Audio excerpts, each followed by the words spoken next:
Órale, Cholo Trucker here, man. Los Tres Chingones boxing shots to all the chingones y chingonas. You know what? Work gets in the way, life gets in the way, man. But there's not, you know what? There's never enough time, right? But hey, man, I need to go ahead and make some time. I was at the fights over the weekend, man, with Santillan and Rocha. And there was one fight right there that went like that. I mean, don't blink, man, because this guy brought it. So I want to go ahead and bring him on right here. I'm talking about my boy Sean James. What's up, Sean? So what's up, Trello? Thank you for having me on the show, man. It's an honor. Hey, man. You know what? Listen, and we're gonna get to everything in just a second, man. But you know, the connection with you, with my boy G Funky, and then seeing what you did, I was just like, hey, man, if you could get this guy for me, I would love to chop it up with them, even if it's just for a few minutes, man. But so let's go ahead and let's get into to you a little bit, man. How long have you been boxing? Where did you pick up boxing, and where originally are you from? Man, it's kind of funny how I started fighting. Story is me and my brother were in the room fighting and arguing, and my pops downstairs heard us throwing punches at each other, and we just happened to have a pair of gloves laying around. And he said, "We're gonna put on these gloves, and we're gonna settle this dispute right now in the kitchen." So we started duking it out, and I guess he seen something in us that could take us pretty far. So after that, we went to the parking lot, to the gym, and now we're on the big stage. So and that was when we were like 6 and 7 years old. So yeah, I've been Wow. up, and yeah, that's how we got into boxing. Literally, just arguing with my brother in the room, and All right, man. Yeah, put that energy to use, man. That's for dang sure, man. Shout outs to Pops, homie, for doing the damn thing. So, where originally are you from, big dog? oh, I'm from Vallejo, California, Oakland, California, but Okay. moved out to Sacramento, moved out the house, graduated, moved out the house, and started my life in Sacramento six years ago. So I've been out here in Sacramento for 6 years now, and I get so much love and support. I claim Sacramento as I'm from here, so it's been good. It's been good out here in Sac All Town. right. All right, man. So, from your amateur career to your professional career, man, how many years have you been boxing? Oh man, I'm a veteran. I lost track. I lost track of the years. What, Uh, 15 years or so? okay. Yeah. Okay. 15. Okay. And professionally, how long have you been doing it? I'm gonna say two and a half years now, since 2021, since the pandemic. There 2021. you go. Yeah. So what's that? Okay. Almost, almost 3 years now. Let's say. Yeah. So, Yeah, man. And with that, you got how many fights? I got 10. That was my 10th fight. That was my 10th fight, and then with my amateur career, I was 50 and 10. So I ended off with 60 fights, and they were all good quality fights. Like as I got more advanced, open, my fights kind of slowed down. But Mm, every fight was, the tournament, the Golden Gloves, Silver Gloves, Junior Olympics. So I got good quality fights, and I've seen a lot of styles, which has prepared me for the pros. And I'm just glad that my upbringing was quality and good. Because you got these guys now who's cherry picking in the amateurs, and they're mm, picking it fights to do. It's like, man, this is the amateur. This is where you need to be learning. Who cares about a loss? right. Where you need to be learning. But Yeah, it's crazy you bring that up, man, because you hear that in boxing in the professional ranks, you hear that a lot. Oh man, this guy's cherry picking, that guy's cherry picking. But it's crazy to hear that that's actually happening in the amateurs, man. ridiculous. It's times Wow. times are changing, and that's where me. I'm trying to bring back that raw, old school boxing. Just we fight in the phone booth next week. You know, so Let's undefeated. get to that. You Let's get to that, man. Let's get to that. So I was part of media, man, there at the fights. I was very excited. I was like, okay, cool, man. So take us through this. uh-huh. So you were set to be in the prelims, not We even on the zone undercard. crazy, When did you find out that you were being pushed up man. to the main card? I found out. later that night after weigh-ins, probably about like 5 o'clock at night, they're like, "You just got switched to the main card," and it's just everything just lined up and just worked out perfect because this is where this is where I'm supposed to be. I'm supposed to be on the main card. You know, I'm built for the main card. I'm built for these co-main events, and I'm supposed to be televised and get my name out there. But yeah, it was crazy. Like Jojo Diaz didn't make weight, so they Mm. scratched moved me up, which is crazy. And I'm just thankful for how everything worked out. But I did the fighters meeting with Sergio Moore and Bert, and yeah, it was just crazy. It's just crazy how everything worked out. Was that was that a time for you that you were thinking like, okay, cool, this is a blessing for me. Let me go ahead and make my mark, or were you planning on doing that already? I mean, what did anything switch for you mentally when they said, okay, you are now going to be on the main card? Nah. I was making a state. I was gonna make a statement either way, if people seen it or not. But like I said, well, not like I said, but my last two fights earlier this year ended in a draw. So I've been having this mindset. I've been Mm. having.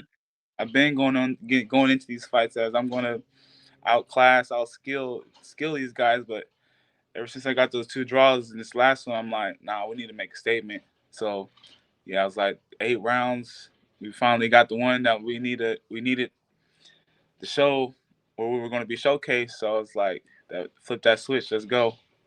But yeah, I've been having that mindset. Yeah, you were going up against an undefeated fighter. Hmm. Okay, you were not the favorite to win. Right. Um, I was it's under like they were basically wanting you to like for this guy for so he can showcase, exactly, exactly. and you were definitely the underdog. And I'm like, as I'm sitting there and I'm getting ready for you guys to fight, I'm like, man, I'm rooting for you. I'm rooting for you, man. My boy G Funky, he spoke highly about you, and I'm like, I'm rooting for you, man. But I'm looking at the paper, I'm looking at the records, and I'm like, okay, I can clearly see who they're trying to bring up. I could clearly see that they're trying to make your opponent the bigger name, right? And this is a time for him.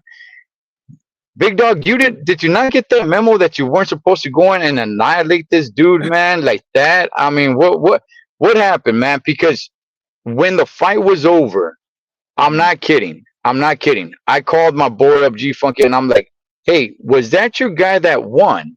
Because I just wanted to make sure because he just dominated this up and coming undefeated fighter, man, that you were supposed to be the food for him, Right. but you dominated in the first round, man.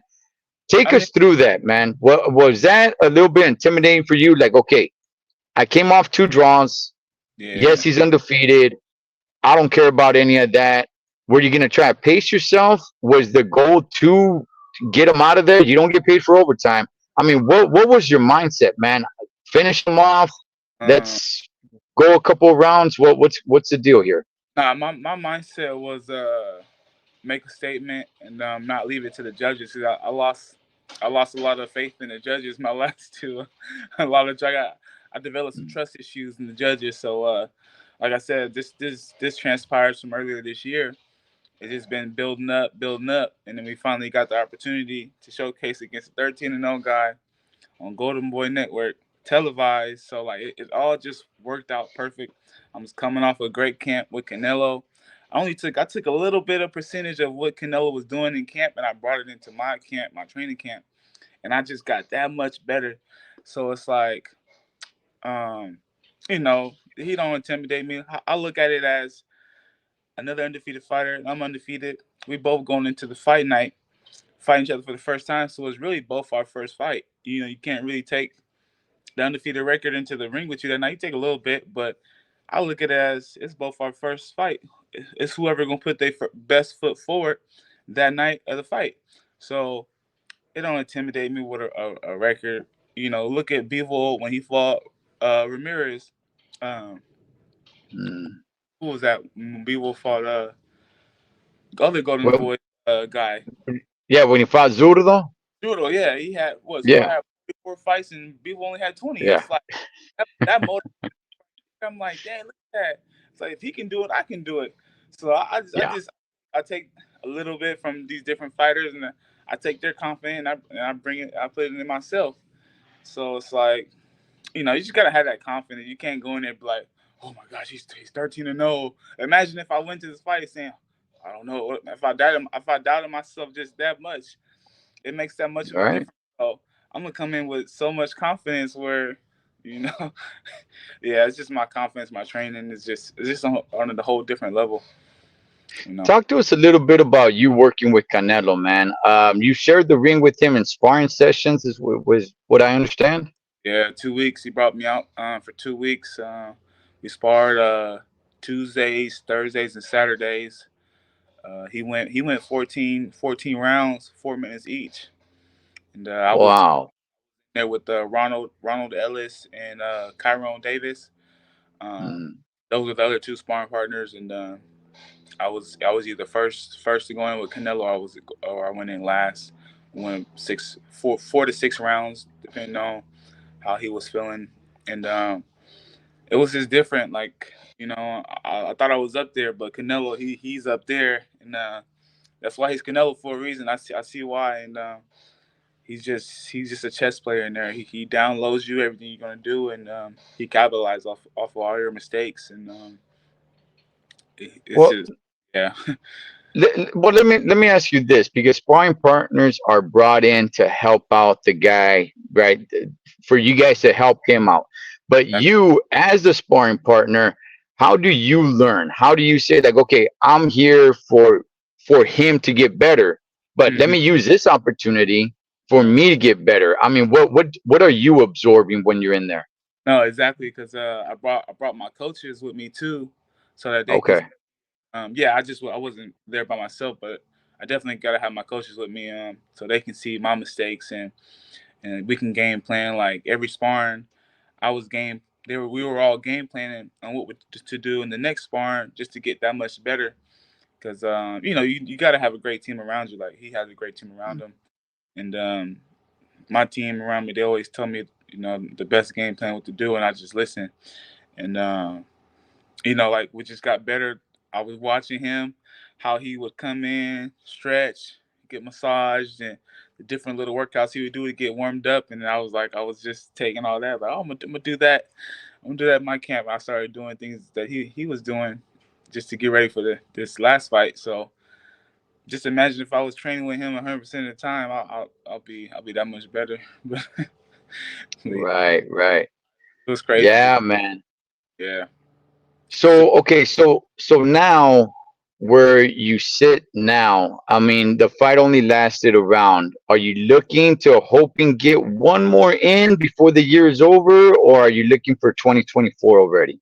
yeah, I was talking with my team. We've had a few offers from a few big promotion companies to fight later, just on these last few big cards. It's a lot of big cards in and off the year. So we've been talking. I've been training. I've already been in the gym since Monday, so we've been talking. We got options, and we're just gonna see what pans out and what makes the most sense. For us to come back and fight. How tough it is, man. How tough is it for you? Where there's that old saying, "Hey, man, stay ready so you don't have to get ready," right? But there's certain fighters, and I'm sure you're one of them, where it's like you're just waiting for that phone call. It's like, hey, no, you literally need to stay ready because the phone can ring and say, hey, we got a fight for you in 2 days, man. You ready? Let's go. Literally, yeah. That's where like being independent. It's hard because you literally have to stay ready. You don't know when your next fight date is. Like I didn't even have trunks or gloves or shoes even ready for the Canelo fight. I didn't even have shoes ready because that one came so quick, and then I didn't even Mm. have a chance to get shoes and shorts ready for this next fight. So I wore this. I literally wore the same outfit back to back fights. But yeah, like but there's also pros to it too, where I can fight. I fought on three different big networks within 1 year. Yeah, Top Rank, Showtime, and Golden Boy. So that's the good thing. That was the good thing about it. I got three different exposures. But yeah, it's definitely tough, and I definitely have missed out on fights in the past that I know that I could have like capitalized off of, and I wasn't ready. I'm like, I wasn't ready. You know, Right. we don't jump on things just because it sounds good. Like if I'm not ready, I'm not ready. So we had to pass up a few things. But this literally this middle of the year on, I was in that mindset. I'm just gonna stay ready. So I know I'm gonna be on these big cards. I know I'm gonna be on them, and I just stayed ready, and then everything panned out perfectly. But like I said, we got options now. The phone has been ringing, offers have been made, you know, and you guys sit back and see what makes the most sense. All right, man. All right. Sounds good. And if it were up to you, and I know it's always not, fast Uh, forward to 2024, how many times do you want to fight in the year of 2024? man, that's another big thing of mine. People ask me that, and I'm just like, I'm more. I'd rather be quality over quantity. Like if I can Okay.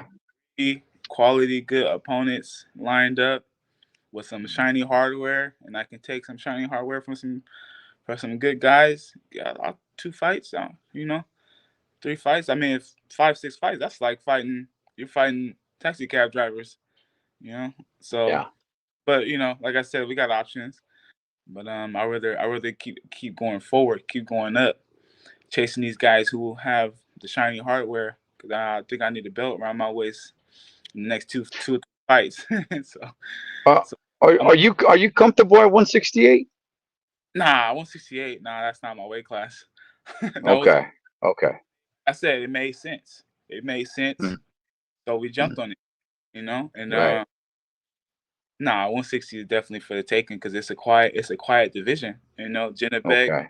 got Yeah. Adamas, Elijah Yeah. Garcia, Emma Williams, Triple G. He's probably retired now. So it's for the Yeah. take. And I see myself at the top of that division by 2 years or 5 fights, whichever one comes first. Yeah, So no, listen, 160 right now, man, is wide open, man, and you can definitely go snatch it up. So I'll definitely be watching. You made a name for yourself, man. So what is your ring name, man? Just put it out there the way you want it announced so everybody knows. my ring name is Sean Time. So Sean Time means whenever I step in that ring, it's lights, camera, action, and it's my time. It's Sean Time to perform and put on a great show, and that's what I want to bring to the fans. Every time you guys hear, oh, Joeshon James, Sean Time is fighting, you know it's two undefeated fighters, and it's gonna be action packed. So you know, as I said, you know, Sean Time is what it stands for.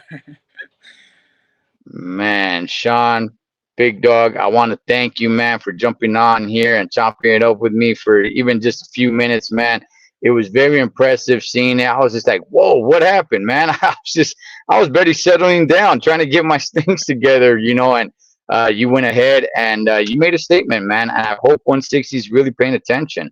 yeah, It's like we talked about, it's wide open, so it's there for the taking, man. Definitely is. yeah, definitely be looking forward to a lot of more performances like that in the 160 division. You know, because I don't want to leave it to the judges, especially because I'm the fighter that's coming in on B side, so I don't want to be leaving Right.